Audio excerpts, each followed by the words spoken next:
जय जगन्नाथ स्टूडेंट्स आशा करुँच समस्ते भलरे थी आउ यही क्लास रे आमे इंडियन पॉलिटी सीरीज जो आमर चली एटा हूँ आमर क्लास 7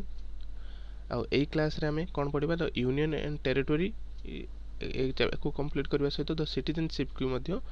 सिंपल भाषा रे आमे पढ़ा जो छुआ मैंने आगुरी भी पढ़ीच एको ता सहित पढ़ीच भल कथा एथिरे आमे कौन बुझा सिंपल वे रे बुझा ता सहित आमर जी आर्टिकल अच्छी अच्छा से देख आमर 450 प्लस आर्टिकल किंतु आमे कौन सब का मन रखिए कि एटा तो संभव नुह ना तो से आमे कौन जी इंपोर्टाट अच्छी आ जोटा कि एग्जाम रे रिपीटेड आसूची से सब को ट्रिक माध्यम मन रखा आ दुईर आ क्लास टी जदि भल लगे तो लाइक शेयर सब्सक्राइब करेंगे देन स्टार्ट करवा आ जो मैंने यार पूर्व क्लास संपूर्ण करना ये सब को कंप्लीट करवा आमर तो जानिच हिस्ट्री आउ पॉलिटी ही स्टार्ट हो चैनल माध्यम देन स्टार्ट करवा फास्ट आमर केतोटी राज्य अच्छी आउ केतोटी यूनियन टेरिटोरी अच्छी समस्त जानिथिबो आमर 28 राज्य अच्छी एवं 8टी केंद्र शासित अंचल जोटा कि यूनियन टेरिटोरी अच्छी कोटा 8टा देखो एमएच भी देछि Ladakh Delhi Andaman and Nicobar island Puducherry Lakshadweep Daman and Nagar Diu Haveli Daman Diu Dadra Nagar Haveli and Daman Diu Jammu Kashmir आउ चंडीगढ़ जेटा कि आमर 8टी यूनियन टेरिटोरी अच्छी आउ 28टी स्टेट अच्छी देख the union and its territory जोटा कि आमर आर्टिकल 1 to 4 मध्य बाबद कहुई आमको एग्जाम कौन पचारे देख एग्जाम जो भाई क्वेश्चन अच्छे से रिलेटेड आम पढ़ा ओके ए आमर एग्जाम पचारे the union and its territory को पार्ट अच्छी जेहेतु यहाँ पार्ट प्रथम ओके यहाँ मन रख पार्ट 1 रे मेंशन अच्छी आर्टिकल भी मन रख कौटू के आर्टिकल ना 1 ରୁ 4 ओके ये दुईटा इंपोर्टाट जोटा मुझे इंपोर्टाट कहूँ भलसे मन रखियो कहीं एग्जाम ही आसे जपरिक 2 ରୁ 3 वर्ष तले जो बीएड एग्जाम मानक हुए प्राय एग्जाम बीएड एग्जाम थोड़ा आसाला जे कि माने the union and its territory article 1 ना 1 2 कि कोटार अच्छी से पचारि ओके तो मुझे डायरेक्ट मन रखियो India is a Bharat is A union of state यहाँ पचारि जोटा कि आर्टिकल 1 आंसर थिला ओके फास्ट कौन पढ़ा आर्टिकल 1 टा मन रखा कारण यही मन रख जोटा कि तुम आर्टिकल पचारे तुम आर्टिकल देखिए तुमको यहाँ ही पचारे ओके फास्ट कौन इंडिया जोटा कि आमर भारत से कौन यूनियन ऑफ स्टेट देख ए 28 राज्य अच्छी जी 28 राज्य मानकर एकत्री होगी जो 28 राज्य मानकर संघ हूँ आमर भारत ओके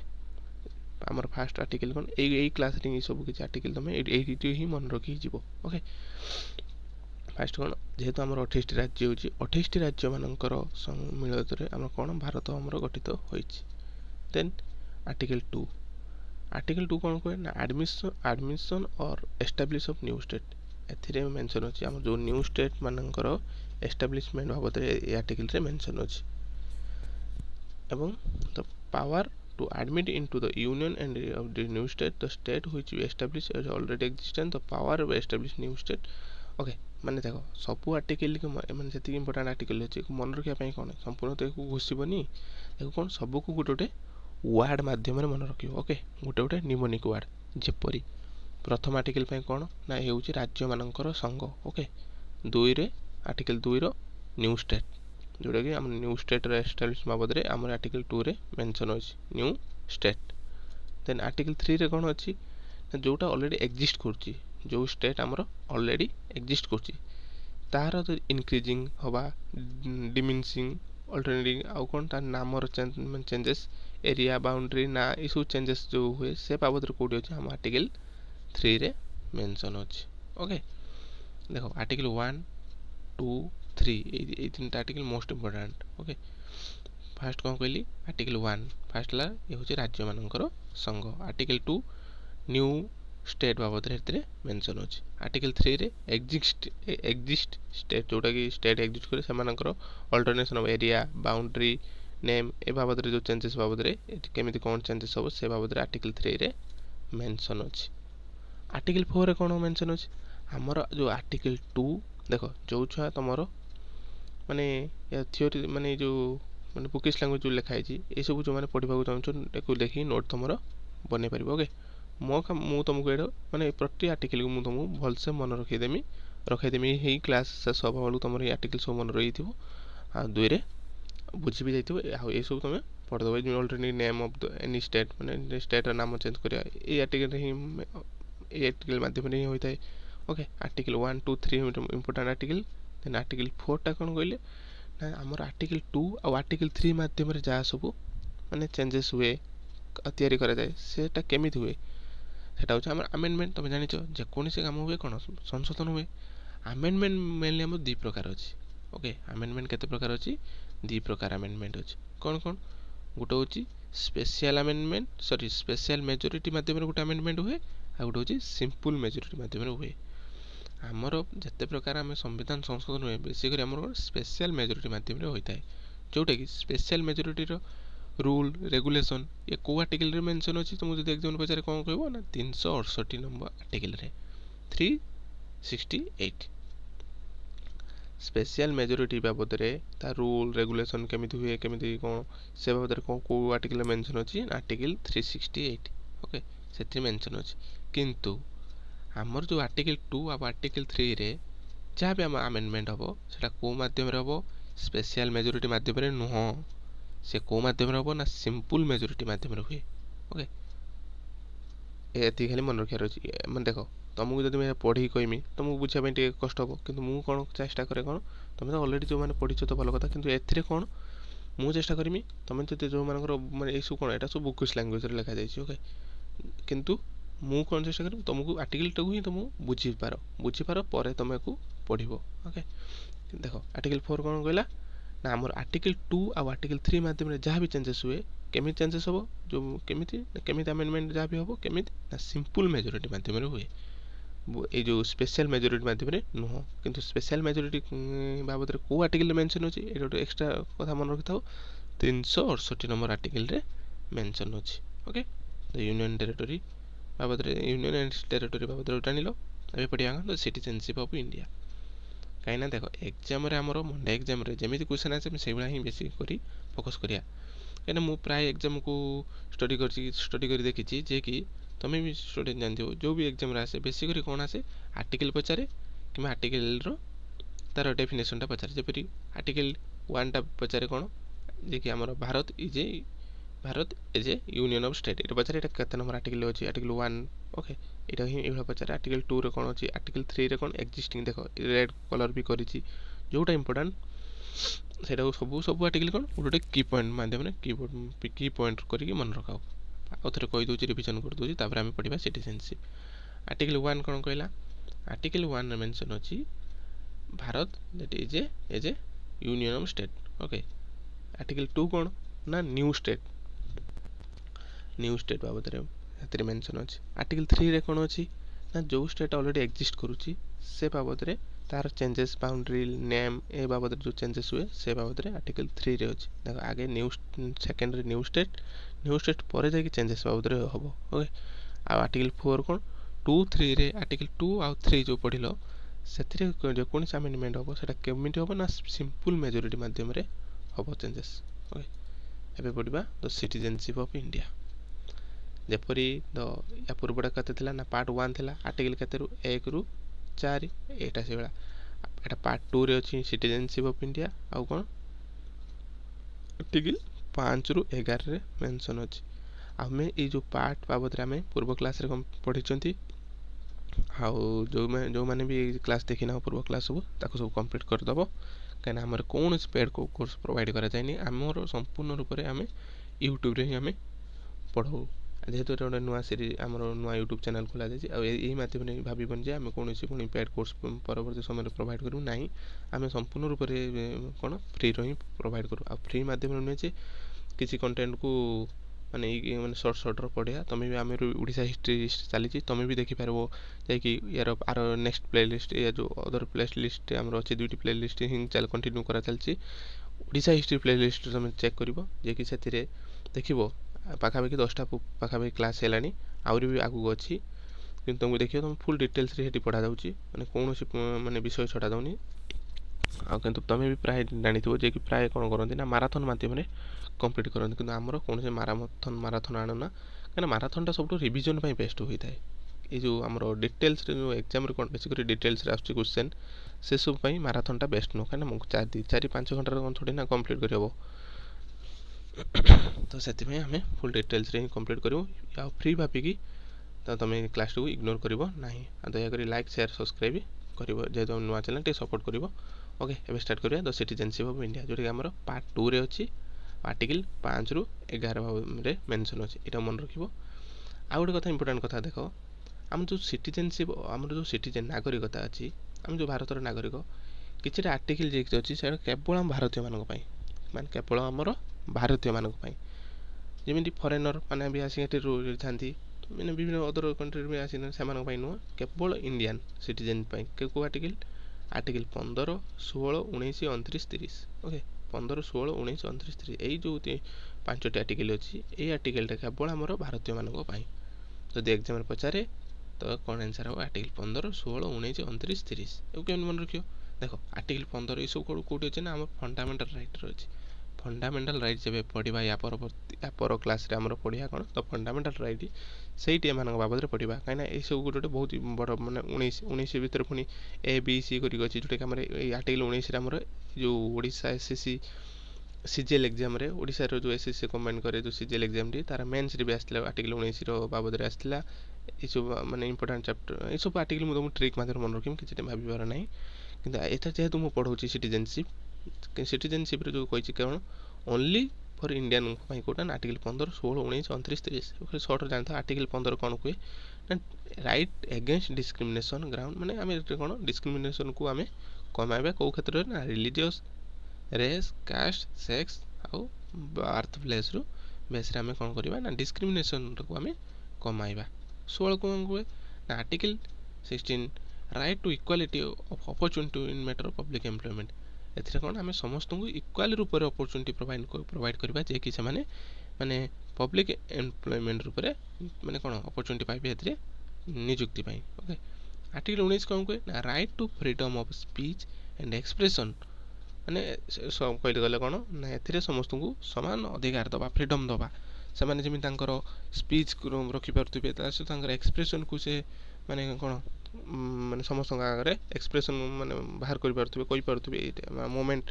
एसोसिएशन संगठन असेंबली सभा गठन कर पारथुबे एसोसिएशन संगठन गठि पारथुबे आउ विभिन्न प्रकार ऑक्युपेशन माने ग्रहण करुथुबे आ बुली पारुथुबे ए टाइप रो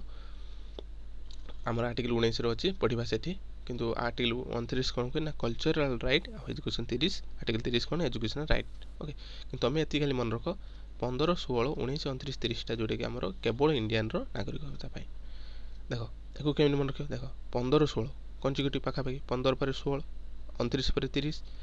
आ देख 6 अछि 6 गुटा गुटी एमिति मुड़ी दियो ओके एटा को इमिडिएट कर दियो कोन हे जिवो 9 हे जिवो तो 9 हेले 19 19 पर आउटे 9 दरकार आउटे 9 गुडा जिवो 29 रे आसीबो 29 तार 29 परवर्ती 30 देख 15, 16, 16, 19, 29, 30 देख 16 टिके इमेजिन करो 19 19 पर 29 29 पर पाखापाखि 30 15, 16, 19, 29, 30 ओके देन एबे पढ़ियो आर्टिकल 5 ए सब तुम पढ़ीदेव ओके ये जहाँ लिखाई पढ़ी दो मुझे आर्टिकल 5 टा तुम बुझे दूसरी देख आर्टिकल 5 कौन हुए जे कि ये आमको माने जो नागरिकता प्रोवाइड माने जिते आमर संविधान टी कौन कार्य माने लागू है ओके जिते आम संविधान लागू है सही समय पाखर केमिति कौन लोक माने सिटीजन नागरिकता पाइले से बाबद ये मेंशन अच्छे केबे संविधान लागू होगा परवर्ती समय केमिति प्रोवाइड कराला लोक मान सिटीजन नागरिकता भारतर नागरिकता से बाबद मेंशन अच्छे केमिति जेपरिक जन्म आधार रे डोमिसाइल आ बोर्न आधार भी से कौन नागरिकता प्रदान कराला आ कौन जदि तांकर आइदर पेरेंट्स माने इंडियन होइतिबे तो तांको पिला मान जो माने जन्म होंती तांको पेरेंट का आधार रे भी तांको नागरिकता दिया जाउथला आ कौन ना जदि 1945 रु 1950 ये जो 5 वर्ष जदि भी किए जदि माने माने इंडिया रे बास करुथिबे रहिथिबे तो उनका पे ये जो 5 वर्ष 45 रु 50 भितर तांको भी भारतर नागरिकता प्रदान कर जाउथला एटा को आर्टिकल 5 रे एटा के इंपोर्टेंट भी नो बुझी थाओ जानि थाओ किंतु मु जति इंपोर्टेंट कहमी हेडा भल से मन रखियो ता परे तमे अधिका जोटा मन रखुछ और भल कथा किंतु जोटा कहूछ मन रखिते सेटा केबे भूलिबोनी आ एक्स्ट्रा जदि तमे मन रखुछ भल कथा आर्टिकल जेमति कहला आर्टिकल 1 2 3 ओके 4टा तो 2 3 को नहीं 4टा सिंपल मेजोरिटी ओके देखो आर्टिकल 6 कौन कहे ना it provide right of citizenship of certain person who have migrate to India from Pakistan जे कि जेतले हमर पाकिस्तान कोन पार्टीशन है इंडिया पाकिस्तान पार्टीशन है माने ए जो जुलाई 19 1949 मसिया जुलाई 19 1949 मसिया पूर्व जो माने अछंती तांको कौन करा जाए ना कि आर्टिकल देखो since independence the precede by partition and migration article 6 laid down that anyone who migrate to India before July 19 to July 19 1949 would be automatically become the citizenship देखो जेतले इंडियन माने इंडिया पाकिस्तान जेतले कोन माने पार्टीशन है जो ये डेट अच्छी जुलाई 19 1950 मसीहा पूर्व जो मैंने अच्छा इंडिया रे से तो देख पिता मान आधार भी तो दि जाऊला सिटीजनशिप प्रदान कर आउ कौन आ रेजिस्टर मध्यम सिटीजनशिप नौले ये सब ये इंपोर्टाट ना इंपोर्टाट आस कौटू या पर आसो ये नु एटा भी नु आर्टिकल 7 कौन provide right to of citizen of certain migrate to Pakistan those who had migrated to Pakistan after March 1 1947 but subsequently returned to on resident permit to include within the citizen देखो जेतले हमरो पार्टीशन है सेतले भी किछि लोक India बाहर माने suppose Pakistan को जाइतिले तो पाकिस्तान रो पुनी कोन गला पर सेतले जेतले देखिले पाकिस्तान कोई बोली कि जेतले पळेले इंडिया रे पार्टीशन पूर्व तो कहले ना ना हम इंडिया रो बिनी पाकिस्तान को पळेले पाकिस्तान गुण गाटी मा देखि साला पर तापर जेतले इंडिया को आसिले सेतले रखिया ठीक ना ठीक नो ऑब्वियसली जेहेतु इंडिया आसी भूल बुझिक आसी दवा क्षमा करी रखागला तो सहीटा केमिति देखिए माइग्रेंट जी से माध्यम से रेजिस्ट्रेशन करी जो रूल रेगुलेशन अच्छे आर्टिकल 7 रे ता अनुसार को इंडिया रे पुणी सिटीजनशिप प्रोवाइड करागला ए बाबद ये मेंशन अच्छी आर्टिकल 7 रे आर्टिकल 8 कौन ना provided right of citizenship of certain person of India origin resident outside India देखो आर्टिकल 8 टा कौन हुए देखो जी सिटीजनशिप रो बेसी नुह 3-4 आर्टिकल इंपोर्टेंट अच्छी बेसी ना ओके कौ 3-4 देखो आर्टिकल 8 टा कथा कहले देखो पेरेंट्स तुमर इंडियन होते है देखो वर्तमान समय भारतर बहुत लोक मैंने कौन अदर कंट्री जाकि जॉब करके सेटल होती किंतु नागरिकता कौटा आम भारतर नागरिकता माने इंडियन नागरिकता सिटीजनशिप जदि सपोज इंडिया गोटे लोक जाकि अमेरिका रे सपोज से कौन जॉब कर जॉब करने समय से अमेरिका रे से बेबी जन जन्म होती बेबी गोटे जन्म होती तो ताकू कौ कहार नागरिकता दिज्व ना से बेबीर अमेरिकार सिटीजनशिप हम आम बेबी ना से बेबी आम इंडिया सिटीजनशिप हम से कौटर सिटीजनशिप हम ना आम भारतर सिटीजनशिप हम कहीं ना पिता पेरेंट्स और ग्रांड पेरेंट्स जदि पिता और ग्रांड पेरेंट्स जदि बन होते इंडिया रे तो अनुसार भारतर नागरिकता से बेबी की प्रदान करा ओके यहाँ आर्टिकल 8 रे हमर मेंशन अछि आर्टिकल 9 रे कोन मेंशन अछि ना provide that if any person voluntarily acquired citizenship of a foreign state will no longer be citizen of India एटा होची इंपोर्टेंट आर्टिकल कोटा एटा होची इंपोर्टेंट आर्टिकल एटा को मन रखिबो देखो आर्टिकल सिटीजनशिप कोटा कहली बेसी इंपोर्टेंट आर्टिकल 9 जोटा कि एग्जाम रे पचारे आर्टिकल 9 कौन आर्टिकल 9 ना जिते बेले आमर इंडिया कौन भारत एक कौन ये आमर सिंगल सिटीजनशिप अच्छी भारत में कौन अच्छी सिंगल सिटीजनशिप अच्छी किंतु जदि सपोज गोटे व्यक्ति भारत भी पाखे सिटीजनशिप अच्छी किंतु से जाकि कौन ना फॉरेन स्टेट रो सिटीजनशिप टाक से ग्रहण कर सेठू कौन कराब ना जो आम भारत सरकार जानवे से से भारतर भी सिटीजनशिप पाखे अच्छी आउ फॉरेन रो भी सिटीजनशिप पाखे अच्छी सेठू भारत सरकार कौन करेंगे आमर जो भारतर सिटीजनशिप टाक बंद करदे बा काटिदेवे ओके कहीं आमर हूँ आमर भारतर कौन ना सिंगल सिटीजनशिप कौन सिंगल सिटीजनशिप किंतु आमर ये डुआल सिटीजनशिप नु आमर हूँ सिंगल सिटीजनशिप से जदि कौन व्यक्ति से भारतर सिटीजनशिप पाखर थी सहित फॉरेन जदि कौन फॉरेन स्टेट जदि कौन सिटीजनशिप से ग्रहण करेंगे तो तार इंडिया सिटीजनशिप काटी दि जाए এটা କେମିତି ମନେ ରଖ ଆର୍ଟିକଲ नो नो ମାନେ नो ନୋଟାକୁ ମନେ ରଖ नो କ'ଣ नो नो के एन ମାଉସର ଟିକେ ଲେଖୁଛି ବୋଲି ଟିକେ ତମେ ବୁଝିପାରୁଥିବ ସେ ଅକ୍ଷର ତ କେତେ ସୁନ୍ଦର ହେଉଥିବ ଛାଡ଼ नो नो ମାନେ କ'ଣ ଜାଣେ नो ମାନେ ଏଇଟା ନୋଟାକୁ ଏଇଟା ମନେ ରଖ नो नो नो मतलब ଜାଣିବା ଓକେ এইটা ট্রিক মনে রখ କାହିଁକିନା ଦେଖ ବହୁତ ଆର୍ଟିକଲ ଅଛି ତୁମକୁ ଟ୍ରିକ୍ ମାଧ୍ୟମରେ ହିଁ ତୁମକୁ ସହଜ ହେବ ଫାଷ୍ଟ ତୁମକୁ ଟିକେ ଅସୁବିଧା ହେବ ମନେ ରଖିତେ କିନ୍ତୁ ପରବର୍ତ୍ତୀ ସମୟ ଦେଖିବ ତୁମକୁ ବହୁତ ଇଜି ଲାଗିବ ଖାଲି ଇମାଜିନ୍ କରିବା ମାତ୍ରେ କି ତୁମର ମନେ ପଡ଼ିଯିବ ହେଲା ଆର୍ଟିକଲ ନୋଟାକୁ ମନେ ରଖ ନୋ ଓକେ ନୋଟାକୁ କ'ଣ ମନେ ରଖିବ ନୋ ସହିତ ମନେ ରଖ ନୋଟାକୁ କ'ଣ ନୋ ସହିତ ନୋ ମାନେ ଜାଣେ କ'ଣ ଜାଣ ହଁ ଜାଣିଛେ ଆମର ହେଉଛି ସିଙ୍ଗଲ ସିଟିଜେନସିପ୍ କ'ଣ ଜାଣିଛ ନା ଆମର ସିଙ୍ଗଲ ସିଟିଜେନସିପ୍ ଯଦି ଦୁଇ ପ୍ରକାର ସିଟିଜେନସିପ୍ ତୁମେ ଗ୍ରହଣ କଲ ତାହେଲେ ତୁମର ଭାରତର ସିଟିଜେନସିପ୍ଟା ତୁମକୁ କଟାଯିବ ଓକେ ଏଇଟା ହେଲା ଟ୍ରିକ୍ नो ଫର୍ नो ଯଦି ତୁମେ नो କ'ଣ ଜାଣ ନା ଯଦି ଆମର ହେଉଛି ଆମ ଭାରତର ହେଉଛି ସିଙ୍ଗଲ ସିଟିଜେନସିପ୍ ତୁମେ ଯଦି ଆମର ଭାରତର ନାଗରିକତା ହେବା ସହିତ ଯଦି ଅଦର କଣ୍ଟ୍ରିର ନାଗରିକତା ହେଇଛ ତାହେଲେ ଆମର କ'ଣ କରାଯିବ ନା ଭାରତର ନାଗରିକତାରୁ ଆମର କଟାଯିବ ଏଇଟା ହେଉଛି नो ଫର୍ नो ଓକେ ମନେ ରହିଲା এইটাକୁ ମନେ ରଖିଦେବ ହେଲା ସିଟିଜେନସିପ୍ର ଏଇ ଆର୍ଟିକଲଟା ହେଉଛି ଇମ୍ପୋର୍ଟାଣ୍ଟ ଆର୍ଟିକଲଟା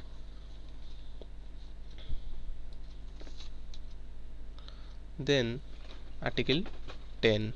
आर्टिकल 10 कौन कहला ना it is said that every person who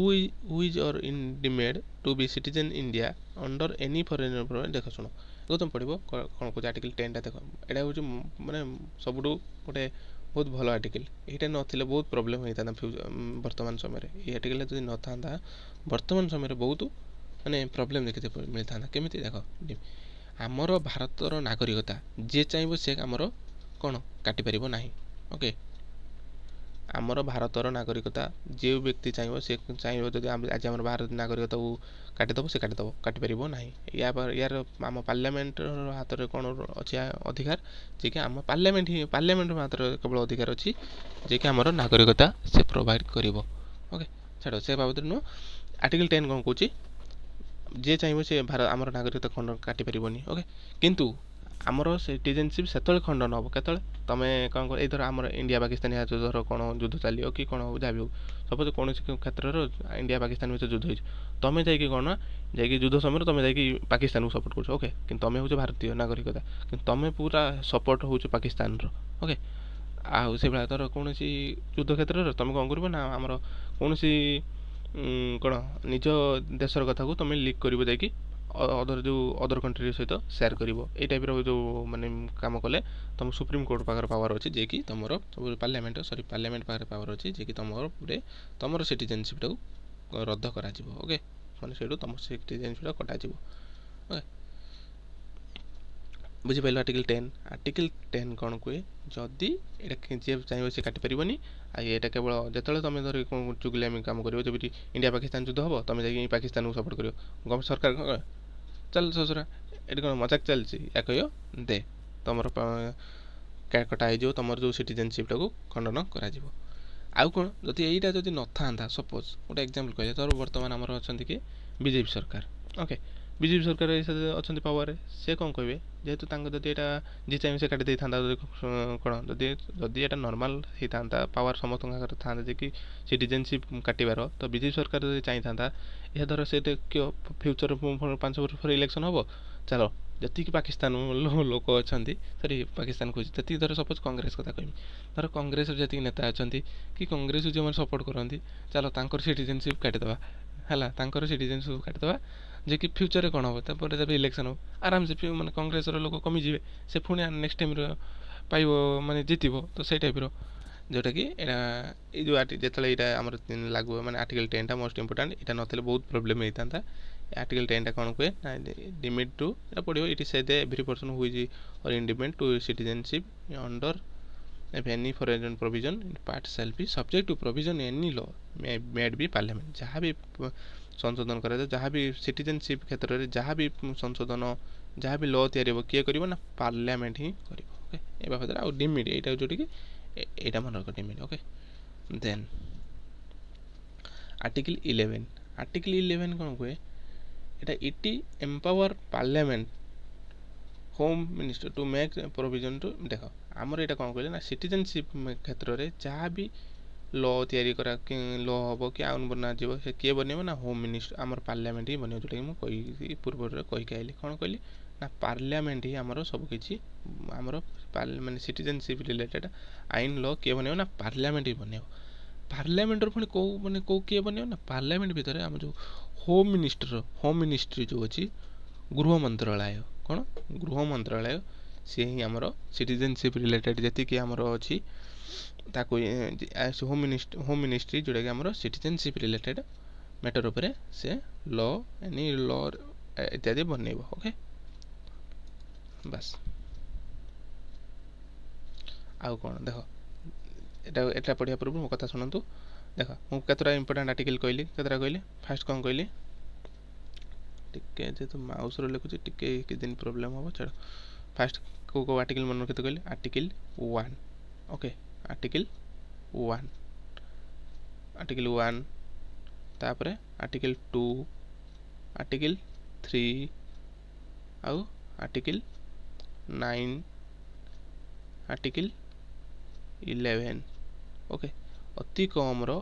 एतिक article तुमको मन रखते पड़ो ओके केतरा आर्टिकल आर्टिकल 1 2 3 9 11 ओके यही 5टी आर्टिकल ये मन रख तापर जदि तुम चाहिए तो एक्स्ट्रा आर्टिकल तुम भी चाहिए आराम से मन रखी पार आर्टिकल 1 कौन कहला आउ थे मुझे रिविजन कर दूसरी आर्टिकल 1 तुमको कहला जे कि भारत जोटा कि आमर राज्य मानकर संघ यहाँ आर्टिकल 1 कहला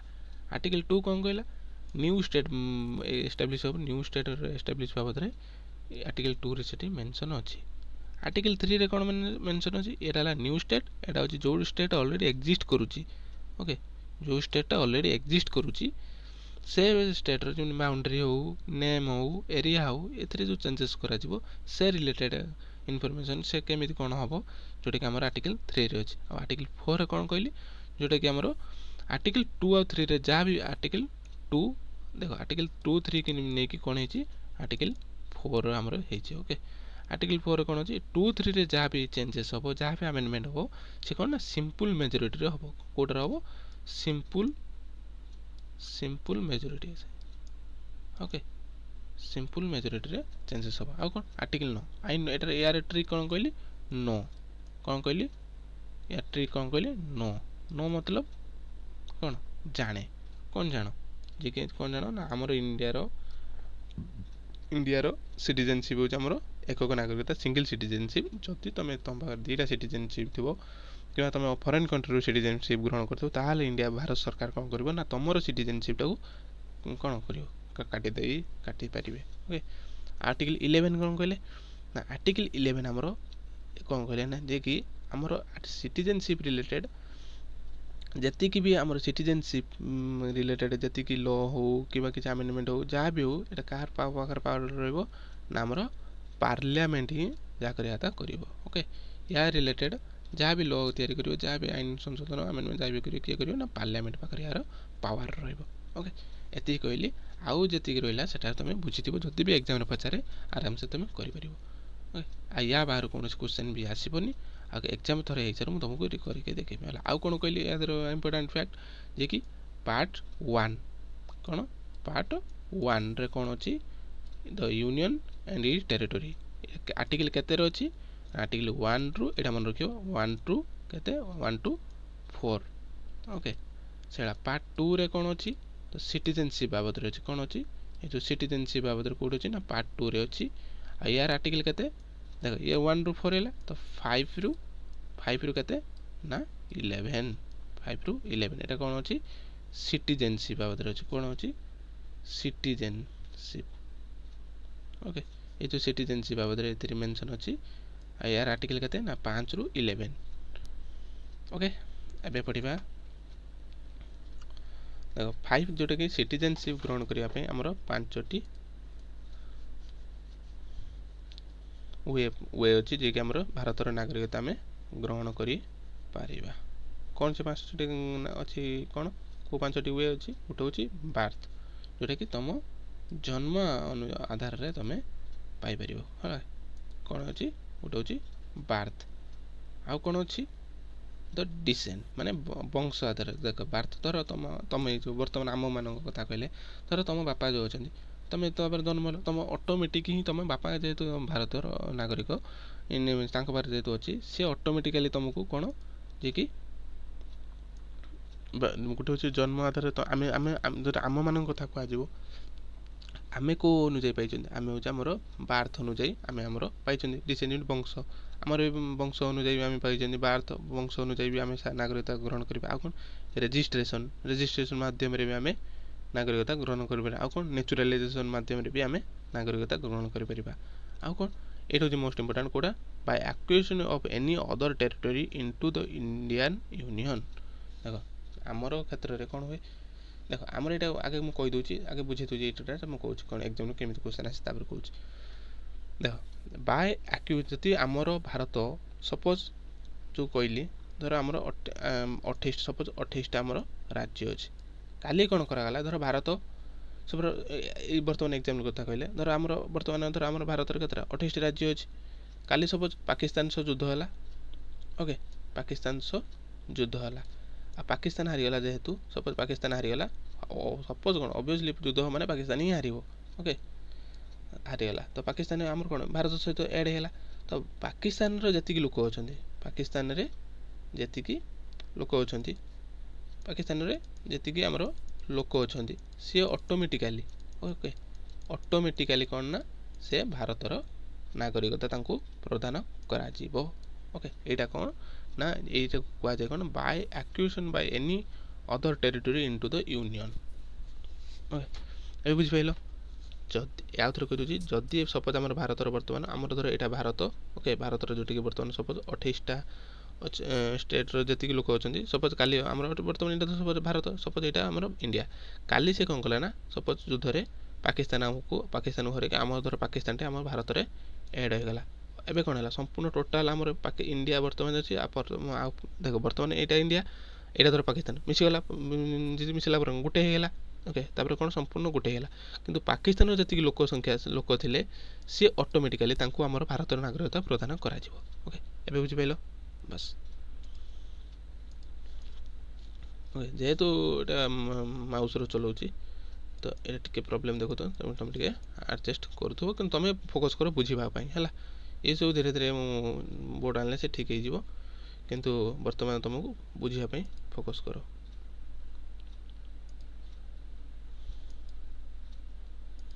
ଦେଖ ଏଇଟା ସରିଲା। ଦେନ୍ ଯେଉଁଟାକି ତାପରେ କ'ଣ ଲୁସିଂ। ହଁ, ଏଇଟା ଭୁଲିଗଲି କ'ଣ, ହଁ, ଏଇଟା ଏକ୍ଜାମ୍ରେ କେମିତି କ୍ୱେଶ୍ଚନ୍ ଆସେ, ତୁମକୁ ଏକ୍ଜାମ୍ରେ ଅପସନ୍ ପଚାରେ। ଓକେ, ପଚାରିଥିବ କାହା ମାଧ୍ୟମରେ ଆମେ ଭାରତର ନାଗରିକତା ଆମେ ଗ୍ରହଣ କରିପାରିବା। କାହା ନାଗରରେ ଏଇ ଯେଉଁ 5ଟା ଅଛି, ଏଇ 5ଟାର ତୁମର କ'ଣ, ଏଇ ଯେଉଁ 5ଟା ଅଛି, ଏଇ 5ଟା ଭିତରୁ ଗୋଟେ ତୁମର ଅପସନ୍ରେ ଥିବ, କିମ୍ବା ତୁମକୁ ପଚାରିବ କ'ଣ ଏଥିମଧ୍ୟରୁ ମାନେ ଏଇ 5ଟାରୁ ଏଇ 3ଟା ଅପସନ୍ରେ ଥିବ, କେଉଁଟା ଥିବନି। ତୁମେ ପଚାରିବ ୟାଦେହରୁ କେଉଁଟା ନୁହେଁ ଯିଏକି ଆମର କାହା ମାଧ୍ୟମରେ ଯେଉଁଟାକି ଆମେ ଭାରତର ନାଗରିକତା ଗ୍ରହଣ କରିପାରିବା ନାହିଁ। ଏଇ ଟାଇପ୍ର କ୍ୱେଶ୍ଚନ୍ ଆସେ। ତୁମକୁ ଏଇ ଯେଉଁ 5ଟା ୱାର୍ଡ଼ଟାକୁ ପୁରାପୁରି ମନେ ରଖିଦେବ। ଓକେ, କାହିଁକିନା ଆମର ଅବଜେକ୍ଟିଭ୍ କ୍ୱେଶ୍ଚନ୍, ତ ସେଥିପାଇଁ ତୁମକୁ ଏଟାକୁ ଆରାମସେ ମନେ ରଖିବ। ଦେନ୍ ତାପରେ ଲସିଂ, ଆମେ କେମିତି ଭାରତର ନାଗରିକତା ଆମେ ହରାଇବା, ଯେଉଁଟାକି ଆମର କେଉଁଠି ମେନ୍ସନ୍ ଅଛି, 3 ପ୍ରକାର ମେଥଡ଼ରୁ ହରାଇଥାନ୍ତି। ଗୋଟେ ଯେଉଁଟାକି ଆମର ସିଟିଜେନସିପ୍ ଆକ୍ଟ 1955ରେ ଆମର ମେନ୍ସନ୍ ଅଛି। କେଉଁଠି ମେନ୍ସନ୍ ଅଛି? ତ ସିଟିଜେନସିପ୍ ଆକ୍ଟ 1955ରେ ମେନ୍ସନ୍ ଅଛି। କେଉଁ 3ଟା ମୁଭମେଣ୍ଟ? ଗୋଟେ ହେଉଛି ରିନ୍ୟୁଏସନ୍ ମାଧ୍ୟମରେ ଗ୍ରହଣ କରୁ, ହେଲା। ଏଇଟା ଏହା ମାଧ୍ୟମ ମାନେ କ'ଣ, ଯଦି ଜଣେ ବ୍ୟକ୍ତି ଚାହିଁବ, ଗୋଟେ ବ୍ୟକ୍ତି ଚାହିଁବ ଧର ସେ ଭାରତର ନାଗରିକତାକୁ ଛାଡ଼ିବା ପାଇଁ, ମାନେ ନିଜ ଇଚ୍ଛାରେ ସ୍ୱଇଚ୍ଛାରେ, ତାହେଲେ ସେ ତା'ର ଭାରତୀୟ ନାଗରିକତା ଛାଡ଼ିପାରିବ, ହେଲା। କ'ଣ କହିଲେ, ଗୋଟେ ହେଉଛି ରିନ୍ୟୁଏସନ୍, ଦେନ୍ ଆଉ ଗୋଟେ ଆସିବ କ'ଣ ଟର୍ମିନେସନ୍ ମାନେ ତାଙ୍କୁ ବାହାର କରାଯିବ। ଓକେ, ଟର୍ମିନେଟ୍ କରାଯିବ। ଓକେ, କ'ଣ ଟର୍ମିନେଟ୍ ଯେଉଁ କଥା କହିଲି, ସେ ଯେଉଁ ସିଟିଜେନ୍ ଅଫ୍ ଇଣ୍ଡିଆ ଭଲେଣ୍ଟାରୀ ଆକ୍ୱାୟାର୍ଡ ସିଟିଜେନ୍ ଏନାଦରେ ଯେଉଁ କଥା ଆମେ ପଢ଼ିଲେ ଆର୍ଟିକଲ୍ 9ରେ ପଢ଼ିଲେ। ଓକେ, ଆର୍ଟିକଲ୍ ଆମେ ଯେଉଁ ପଢ଼ିଲେ ଆର୍ଟିକଲ୍ 9 ଯେଉଁ ପଢ଼ିଲେ ସେଇଟା ଏଇଠି ମେନସନ୍ ଅଛି। ଆର୍ଟିକଲ୍ 9 କ'ଣ ଆମର ଯେହେତୁ ସିଙ୍ଗଲ୍ ସିଟିଜେନସିପ୍, ଯଦି ତୁମେ ଫରେନର ସିଟିଜେନସିପ୍ ଗ୍ରହଣ କଲ ତାହେଲେ କ'ଣ ଆମର ଭାରତୀୟ ନାଗରିକତା କାଟିଦେବେ। ତ ସେଇ ଟାଇପ୍ର ଯଦି ତୁମେ ତ କୌଣସି ଫରେନ୍ କଣ୍ଟ୍ରିରେ ଏଇଟା କେଉଁଠି ଲେଖା ତ ଭଲେଣ୍ଟାରୀ ଆଉ ସିଟିଜେନ୍ ଏନାଦର କଣ୍ଟ୍ରି, ଯଦି ତୁମେ ଏନାଦର କଣ୍ଟ୍ରିରୁ ନାଗରିକତା ଗ୍ରହଣ କଲ ତାହେଲେ ଆମର ତୁମର ସିଟିଜେନସିପ୍କୁ କ'ଣ ଟର୍ମିନେଟ୍ କରାଯିବ, ଯେଉଁଟାକି ଆମର ଟର୍ମିନେସନ୍ କୁହାଗଲା। ଓକେ,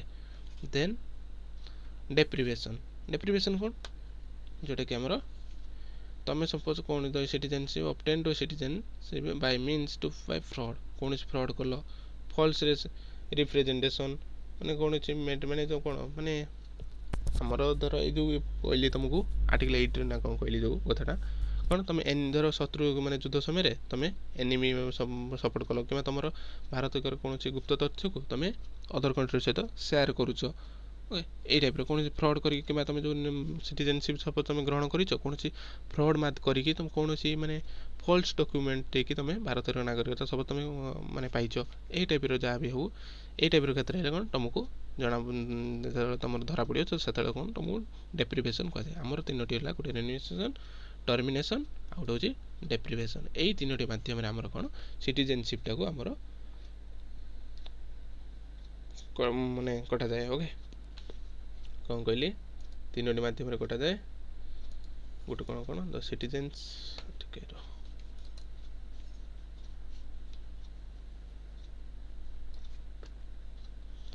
କ'ଣ, ଗୋଟେ ହେଉଛି ରେନ୍ୟୁଏସନ୍ ଯିଏ ନିଜ ଇଚ୍ଛାରେ, ଆଉ ଗୋଟେ ହେଉଛି